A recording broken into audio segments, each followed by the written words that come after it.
अपने पसंदीदा show serial गुम है किसी के प्यार में के न्यू और लेटेस्ट अपडेट सबसे पहले पाने के लिए हमारे चैनल को सब्सक्राइब करें। आज के एपिसोड की शुरुआत में सई दौड़ते हुए नील से मिलने जाती है। सई रोते हुए बार बार नील से बोलने के लिए कहती है। सई रोते हुए कहती है कि परी मम्मा भी बिना कुछ बोले चली गई और आप भी ऐसे सो रहे हो। उसकी बातें सुनकर लीना रोने लगती है। दूसरी तरफ सवी दुखी होकर भगवान के सामने हाथ जोड़कर कहती है, आज तो ऐसा लग रहा है कि आप मुझसे बहुत नफरत करते हो। जो भी मेरे करीब आता है आप उसे मुझसे छीन लेते हो। वह नील की सलामती के लिए प्रार्थना करती है और कहती है कि मैं वादा करती हूँ भगवान, मैं हर उस इंसान से दूर चली जाऊंगी जो मेरे करीब है, ताकि मेरी वजह से किसी और को कोई तकलीफ नहीं हो।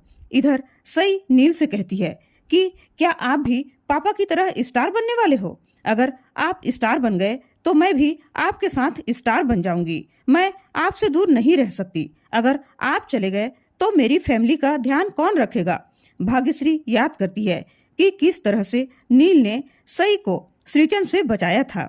सई की बातें सुनकर सभी लोग बहुत दुखी हो जाते हैं। भाग्यश्री सई का हाथ पकड़कर उसे अपने साथ चलने के लिए कहती है। जैसे ही सई वहां से जाने लगती है, नील उसका हाथ पकड़ लेता है। यह सब देखकर सभी लोग हैरान हो जाते हैं। सभी की आंखों में उम्मीद की किरण दिखाई देने लगती है। विनोद जल्दी से डॉक्टर को आवाज देता है। डॉक्टर वहां आते हैं और सबको बाहर जाने के लिए कहते हैं। दूसरी तरफ भक्ति सभी के पास आती है और खुश होकर कहती है कि श्रीचंद ने अपने सारे गुनाह कबूल कर लिए हैं। उसने यह भी स्वीकार कर लिया है कि रजत और तेजस्विनी का कत्ल भी उसी ने करवाया था। अब उसे फांसी होने से कोई नहीं रोक सकता। भक्ति कहती है कि आप ये जंग जीत गई हो। सभी भावुक होकर कहती है कि ये जंग मेरे अकेले की नहीं थी, नील भी मेरे साथ था। ये उनकी भी जीत है, लेकिन जब आज हमें इंसाफ मिला है तो जिंदगी नील के साथ नाइंसाफी कर रही है। वह यह खबर भी नहीं सुन सकते। ऐसी जीत का क्या फायदा? सभी काफी उदास हो जाती है। तभी भाग्यश्री पीछे से आवाज देती है कि यह खबर तुम्हें उसे दे देना सभी। यह सुनकर सभी चौंक जाती है। भाग्यश्री खुश होकर कहती है कि नील को होश आ गया है सभी। सई भी कहती है कि पुक्की बाबा को होश आ गया है क्योंकि मैंने उनके लिए प्रार्थना की थी। सभी यह सुनकर बहुत ज्यादा खुश हो जाती है। उसके बाद भाग्यश्री भावुक होकर सभी से माफी मांगती है और उसे गले से लगा लेती है। वह कहती है कि रजत के जाने के दुख में मुझे इतनी तकलीफ हुई कि मैंने तुम्हें तकलीफ देना शुरू कर दिया। तुमने तो हमेशा हमारा ख्याल रखा है। तुमने कुछ भी गलत नहीं किया सभी। दादी अपने पोता पोती को प्यार जरूर कर सकती है, लेकिन माँ की जगह नहीं ले सकती। आज तुम्हारी वजह से सई मेरे पास है और मैं तुम्हें ही उससे दूर कर रही थी। ये बच्चे तुम्हारे ही हैं और तुम ही इनकी माँ हो। सभी बहुत ज्यादा खुश हो जाती है। भाग्यश्री कहती है कि तुम तो दुनिया की सबसे अच्छी माँ हो सभी। ऐसा कहकर वह सभी को फिर से गले लगा लेती है। वह सभी के आंसू पोंछते हुए कहती है कि जो होना था वह हो गया, अब जो भी होगा अच्छा ही होगा। भाग्यश्री कहती है कि मैंने फैसला किया है कि मैं रिद्धि और तारा के साथ मुंबई वापस चली जाऊंगी। इस शहर ने मेरा सब कुछ छीन लिया है, लेकिन यह शहर तुम्हें नई जिंदगी जीने का मौका दे रहा है। यह सुनकर सभी हैरान होकर भाग्यश्री की तरफ देखने लगती है। भाग्यश्री दोनों बच्चे सभी को लौटाते हुए कहती है कि नील के साथ तुम अपनी नई जिंदगी की शुरुआत करो। यह सुनकर सभी हैरान होती है। दूसरी तरफ नील को होश आ जाता है और वह अपने आई बाबा को पुकारता है। नील की याददाश्त वापस आ जाने से सभी लोग बहुत ज्यादा खुश हो जाते हैं।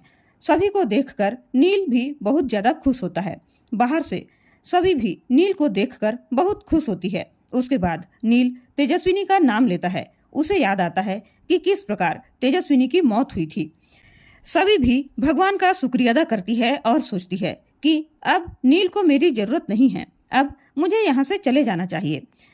सभी वहां से जा रही होती है, तभी नील की नजर सभी पर पड़ती है। उसे याद आता है कि किस प्रकार पुलिस स्टेशन में उनकी बहस हुई थी, किस प्रकार उसने सभी की मांग में सिंदूर भरा था। नील को याद आ जाता है कि सभी ने उसकी बीवी बनने का नाटक किया था। नील उठने की कोशिश करता है, तभी डॉक्टर उसे आराम करने के लिए कहते हैं। 2 दिन बाद जब नील और उसकी फैमिली हॉस्पिटल से घर जाने की तैयारी कर रहे होते हैं, तभी नील लीना से कहता है कि मुझे घर जाने से पहले कहीं और जाना है। लीना पूछती है कि कहाँ जाना है। नील जवाब देता है कि मुझे सभी से मिलने जाना है। लीना कहती है कि क्यों बेटा, वो सब तुम दोनों का नाटक था। और सभी भी इस बात को मानती है। सभी नागपुर छोड़कर अपने परिवार के साथ मुंबई जा रही है। लीना कहती है कि उसे भूल जा बेटा और अपनी जिंदगी में आगे बढ़। सभी तेरी जिंदगी का एक मोड़ है, मंजिल नहीं। नील भावुक होकर कहता है कि भले ही हमारी शादी किसी भी हालात में हुई हो, लेकिन वह शादी सच्ची थी। सभी मेरी जिंदगी में मोड़ नहीं है, वह मेरी जिंदगी के सफर में हम सफर है। उसकी मांग में सिंदूर भर के यह हक मैंने उसे दिया था।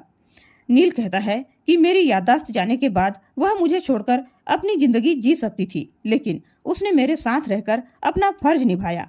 अब फर्ज निभाने की मेरी बारी है। मुझे एक बार उससे बात करके उसका फैसला जानना है कि क्या वह भी इस रिश्ते को नाम देना चाहती है या नहीं। अगर उसकी हाँ होगी तो ही मैं इस रास्ते पर आगे चलूंगा। अगर उसकी ना हुई तो मैं उसे अकेला छोड़ दूंगा और उसके फैसले का सम्मान करूंगा। ऐसा कहकर नील वहां से निकल जाता है। लीना उसे रोकने की कोशिश करती है, लेकिन विनोद लीना को रोक लेता है। दूसरी तरफ भाग्यश्री, रिद्धि और सभी मुंबई जाने के लिए निकल रही होती है। भाग्यश्री सभी से कहती है कि इस अंत में भी नई शुरुआत है। वे लोग रवाना होने लगते हैं। तभी सभी कहती है कि हम किसी को भूल रहे हैं। सभी अंदर जाती है और नील उन्हें दूर से देख रहा होता है। सभी रजत की तस्वीर लाती है और कहती है कि अब हमारी फैमिली पूरी हुई है। भाग्यश्री यह देखकर भावुक हो जाती है। पीछे से नील यह सब देख रहा होता है। नील सोचता है कि आपने जो फैसला लिया है मैं उसकी इज्जत करूंगा। ऐसा सोचकर नील वहां से जाने लगता है। तभी सई सभी से पूछती है कि पुकी बाबा कहाँ हैं?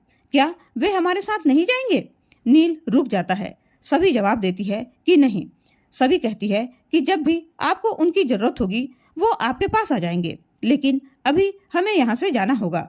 ऐसा कहकर सभी लोग गाड़ी में बैठ जाते हैं। नील उन्हें देख रहा होता है। उसी बीच सभी की नजर कांच में नील पर पड़ जाती है, जो भावुक होकर उनकी तरफ देखता है। नील सभी को सैल्यूट करता है। सभी गाड़ी से उतरती है और नील की तरफ जाती है।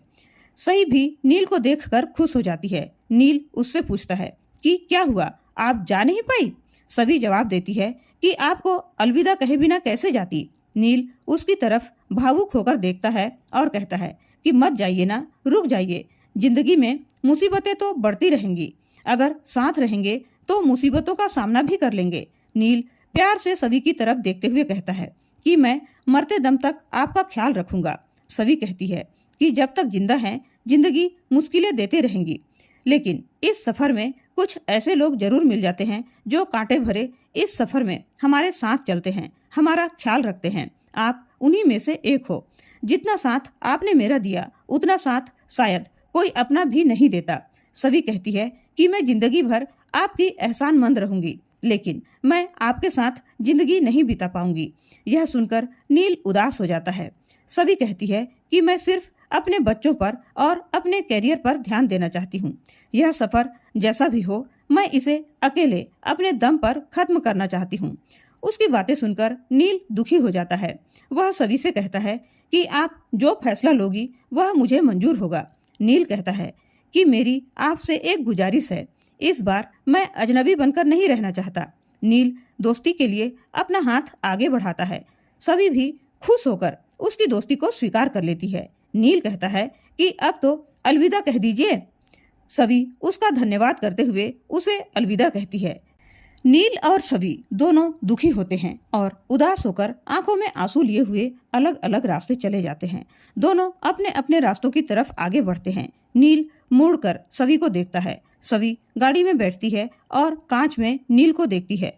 सभी को अपने बचपन से लेकर अब तक का पूरा सफर याद आता है। उसे अपने पूरे परिवार की याद आती है और इसी बीच उसे नील के साथ बिताए उस सफर की भी याद आती है। गाड़ी वहां से जाने लगती है तो सभी भावुक हो जाती है और उसे डर लगने लगता है। तभी सभी को उसकी माँ की याद आती है कि जब डर लगे तो आंखें बंद करके ये शब्द दोहराना।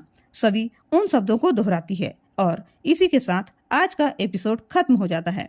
दोस्तों, आज का एपिसोड आप लोगों को कैसा लगा हमें कमेंट करके जरूर बताइएगा और साथ ही ऐसे ही डेली अपडेट्स के लिए हमारे चैनल को सब्सक्राइब करें।